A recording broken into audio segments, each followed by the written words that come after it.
Good morning, beautiful people. Hi, it's Tip and Trick Tuesday. I'm coming at you for Tip and Trick Tuesday. I cannot say that to save my life.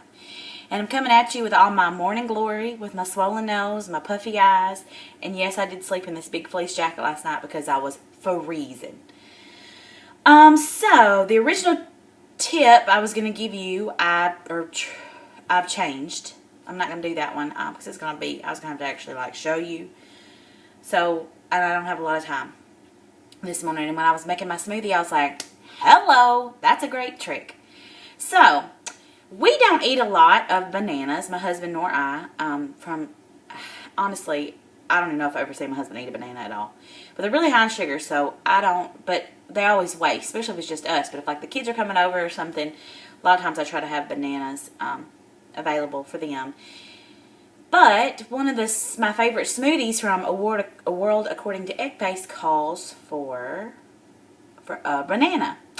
And so I have been buying them on and off. And originally, what I did to this banana that I'm fixing to show you, I had done to make ice cream. I've read a lot of reviews on making soft serve ice cream from bananas.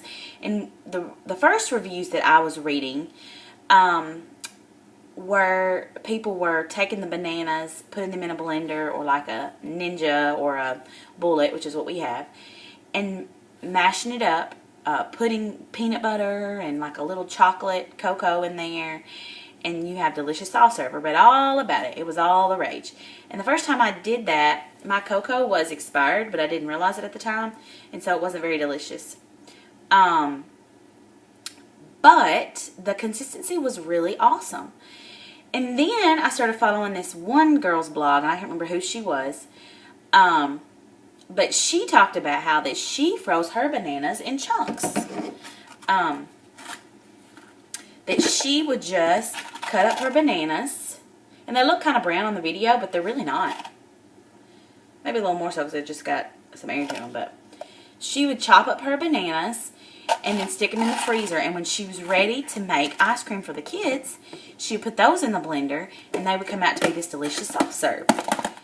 So that's what I started doing. Well, the other day when I was really having a hankering for one of these delicious shakes that I make, I was like, crap, I don't have any bananas. And then it dawned on me I had the frozen bananas.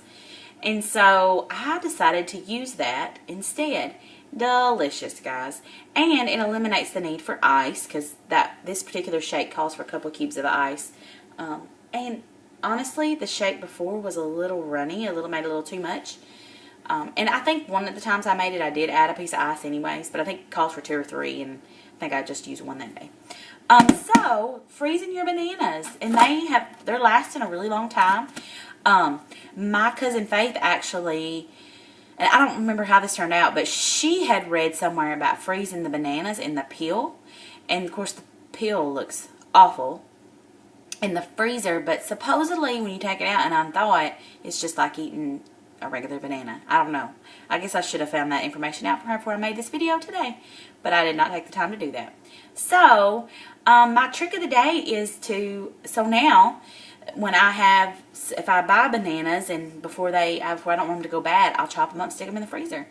And then I can make ice cream or add them to my shakes. So, I just thought that was a cool trick, and I wanted to pass that on for Tip and Trick Tuesday. I got it right. Cha-ching! Okay, guys, have a great day. You're probably tired of seeing my face because I made like 3 separate 10-minute videos yesterday. So, awesome. I'm getting to see it again. All right, have a good day. Bye.